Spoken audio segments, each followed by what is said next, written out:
তবে এই যে মাকে আমরা পূজা করেছি, এই যে উলঙ্গ নারী মূর্তি, তাই তো? মায়ের কি পরনে কোনো বসন আছে বাবা? কিছুই নাই। এই উলঙ্গ নারী মূর্তি কেন পূজা করা হয় এই নিয়ে কিন্তু আমাদের অনেক কথা উঠেছিল বাবা। কারণ একবার যখন বিশ্ব ধর্ম সম্মেলনে স্বামীজি বিবেকানন্দ যখন গিয়েছিলেন আমেরিকায়, প্রথমে গিয়েছিলেন, প্রথম বিশ্ব ধর্ম যে সম্মেলনটা হয়েছিল সেটা হয়েছিল 1893 খ্রিস্টাব্দ। তারপরে ঠিক 40 বছর পরে আবারও গিয়েছিলেন দ্বিতীয় বিশ্ব ধর্ম সম্মেলনে, যে আমাদের হিন্দু ধর্ম যে সনাতন ধর্ম যে কতটা উচ্চ মার্গের এটা বোঝানোর জন্য আবার গিয়েছিলেন ডাক্তার মহানামব্রত ব্রহ্মচারী। তিনি গিয়েছিলেন 1933 খ্রিস্টাব্দে, 1893 1933, বলে 40 বছর।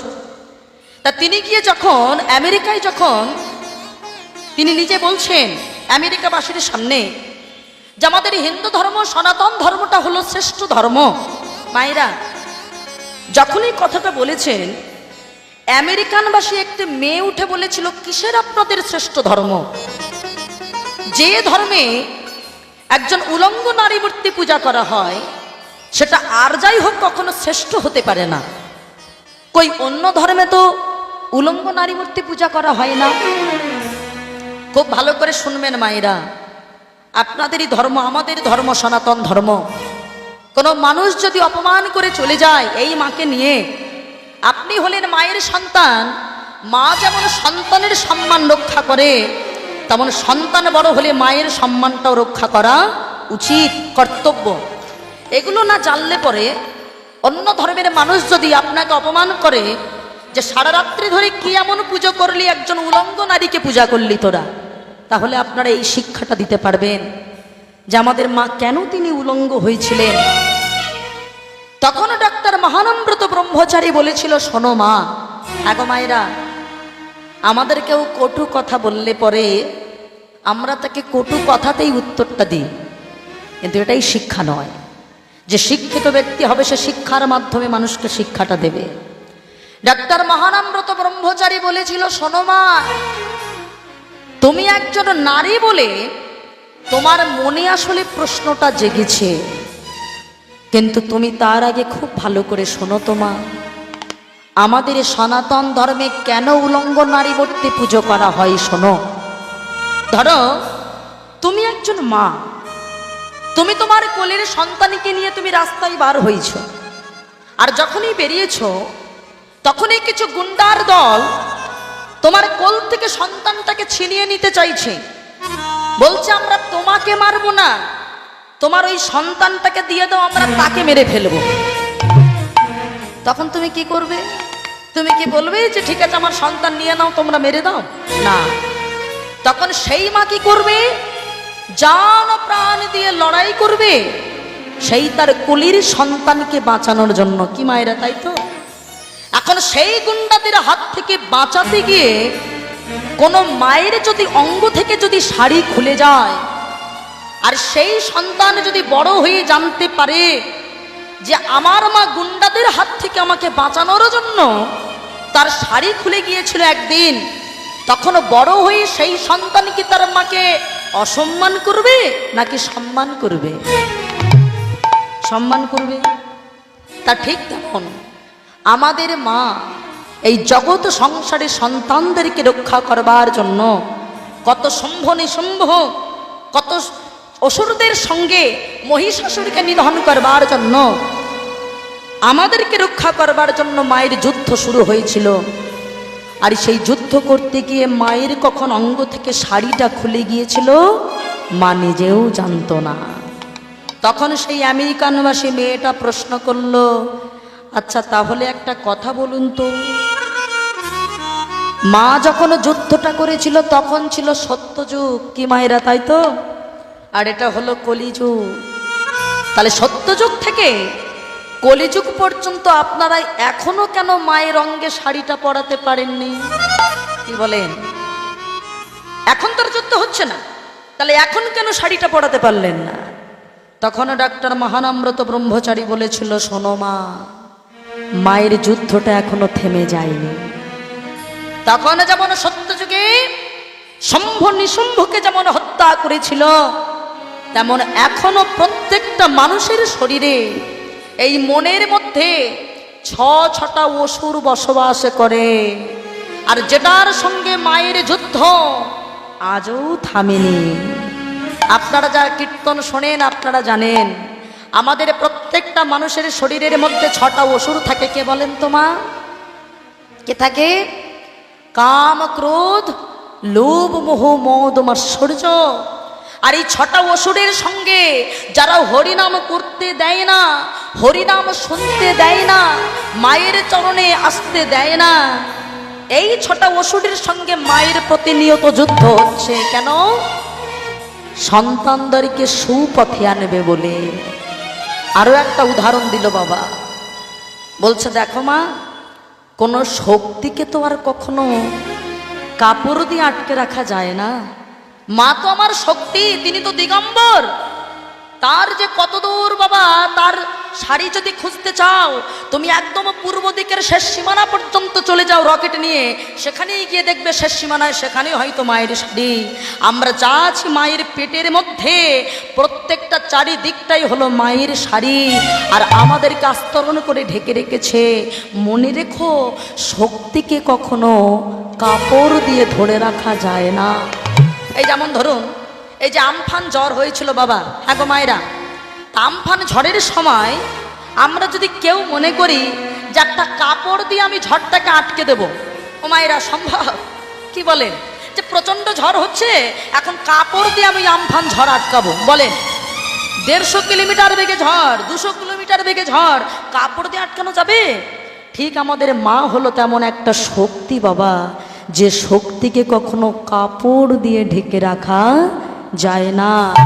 তাহলে মায়ের রূপটা একটু ভালো করে দেখুন তো মায়েরা, একটু দেখুন মায়ের দুটো হাতের রূপটা একটু দেখুন।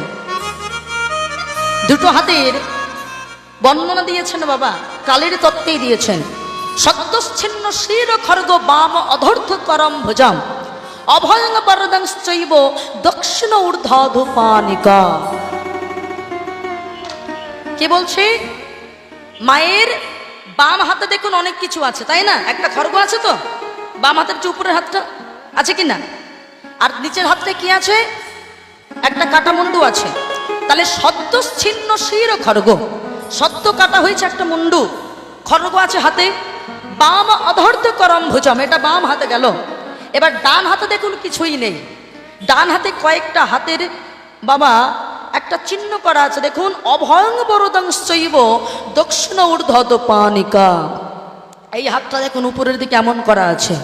কেন? মা আমার অভয় প্রদান করছেন।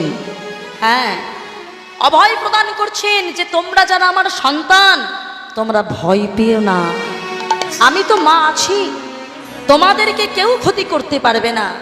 তাই আমি তোমাদেরকে অভয় প্রদান করলাম, রক্ষা করলাম। অভয়ং বরদং চৈব, আর একটা হাতে দেখুন বরদান করছেন এইভাবে। মানে কাউকে দেখেন আমরা যখন আশীর্বাদ করি তখন এইভাবে তার মাথায় হাত দিয়ে বরদান করা হয়। মা বললেন আমার যারা সুসন্তান, আমি যেমন বরদান করব, তেমন আমার যারা দুষ্ট সন্তান, ঠিক তেমন তাদের কাটা মুন্ডুটা যেমন ঝুলিয়ে রেখেছি, ঠিক তেমন তাদের সেইভাবে দুষ্টকে দমন করব। তাহলে সেই মায়ের পূজায় আজ আমরা উপনীত হয়েছি মা। হ্যাঁ গো বাবা, একটা কথা মনে রাখবেন, এখানে আজকে যে হরিবাসরে বসেছি না মা, এই জায়গা পেতে গেলে অনেক ভাগ্যের ব্যাপার। যদি বলেন কেন না, কীর্তন একটুখানি দেখতে গেলাম, কীর্তনিয়া কেমন দেখতে, চলো একটু দেখে আসি, তারা বেশিক্ষণের অতিথি হরিবাসরে নয় মায়েরা। কিন্তু যারা এই কীর্তনের আসনটাকে, এই আসরটাকে সম্মান জানিয়ে হরিবাসরে বসতে পারবেন, কখন সময় পার হবে আপনি জানতে পারবেন না বাবা। যদি বলেন কেন, একটা কথা মনে রাখবেন মা, এই আসনটা সোনার আসনের থেকেও কম নয়। এটা দেখতে হয়তো চটের আসন, এই আসনে বসে যিনি কৃষ্ণ কথা শুনেছিলেন আমাদের মতো সাধারণ মানুষ নয় বাবা, মহারাজ পরীক্ষিত। আর কৃপা করে আমাকে যে জায়গাটা দিয়েছেন, এখানে বসে যিনি কৃষ্ণ কথা বলেছিলেন তিনি আর কেউ নয়, তিনি হলেন শুকদেব গোস্বামী। সুতরাং এই দুটো জায়গা পাওয়া অনেক ভাগ্যের ব্যাপার মা। তাই কীর্তন শোনার প্রারম্ভে আমাদের কর্তব্যটা কি? আমি বলছি না, শ্রীমদ্ ভাগবত গীতা বলছেন ভগবানকে পেতে গেলে তিনটি জিনিস আগে আশ্রয় করো। এক হলো ভক্তপদ ধূলি, ভক্তপদ ধৌত জল, ভক্তির ভুক্ত অবশেষ তিন মহাবর। ভক্তির চরণ ধুলি তাতেই মোর স্নান কেলি, তর্পণ মোর বৈষ্ণবের নাম, বিচার করিয়া মনে ভক্তিরস সাধনে মধ্যস্থ ভাগবত পুরাণ নিতাই গৌর হরিব। শ্রীমদ্ ভাগবত গীতা জানিয়ে দিলেন প্রথম দরকার ওই ভগবানকে পেতে গেলে ভক্তের পদধূলি। ও মায়েরা, আপনারা কি পাননি? আপনারা আগে পেয়েছেন কেন বলেন তো? এখানে কত কত সাধুগুরু বৈষ্ণব বসে আছেন। হ্যাঁ গো মায়েরা, জনে জনে সবার পায়ে হাত দিয়ে কি প্রণাম করা সম্ভব? সম্ভব নয়। সহজ উপায় আছে। কীর্তন শোনার প্রারম্ভে কত ভক্তের পদধূলা এখানে পড়ে আছে বাবা। আমরা ধুলো, আজকাল মানুষ দেখবেন ধুলো মাখতেই চায় না বাবা, ধুলোতে পা দিতেই চায় না। কিন্তু মনে রাখবেন, যদি বিজ্ঞানসম্মত দিকেও যান, এই মাটি হলো একটা আলাদা শক্তি বাবা। এই কারেন্টটার জন্যও কিন্তু দেখুন আমাদের মাটির প্রয়োজন হয় বাবা, তাই না? আর্থিং, এটা না থাকলে বাবা কারেন্ট ঠিকঠাক হবে না। আর্থিংটা প্রয়োজন প্রত্যেকটা মানুষের শরীরে, এই আর্থিংটাও প্রয়োজন বাবা, সেটা আমরা করি না। ওই জন্য ভগবান দাপর যুগ থেকে শিক্ষা দিয়ে আর পারছেন না বাবা। দাপর যুগে ভগবানের মৃত্যুভক্ষণ লীলা করেছিল, নিজে মাটি খেয়ে জগৎকে শিক্ষা দিয়েছিল যে মাটিটা আমাদের শরীরে প্রয়োজন। গোপাল মাটি খায়নি? মা যশোমতী বলছে, হ্যাঁ রে গোপাল, তুই মাটি খেলি কেন? একবার হা কর বাবা। তখন গালির ভিতরে বিশ্ব ব্রহ্মাণ্ড গোপাল দেখিয়ে দিলেন। মানে ভগবানও মাটি খেয়ে বুঝিয়ে দিলেন যে তোমাদের মাটি ছাড়া উদ্ধারের পথ নাই। তাই পা যত উপরে উঠবে মাটি ছেড়ে গিয়ে, তত তোমরা বিপদে পড়বে বাবা। শুধু তাই নয়, কলিযুগের মাটিতে মহাপ্রভু যিনি রাধা কৃষ্ণ মিলেমিশে গৌর এসেছে, এই তো আপনাদের কাছে বাবা নদিয়া জেলা নবদ্বীপের মাটিতে যিনি জন্ম নিয়েছেন, আমাদের কত জীবন ধন্য বলেন তো মায়েরা। নবদ্বীপের কাছাকাছি আপনারা আছেন, নদিয়া জেলার কাছাকাছি, যেখানে রাধা কৃষ্ণ মিলেমিশে আমার গোরা তনু এসেছেন।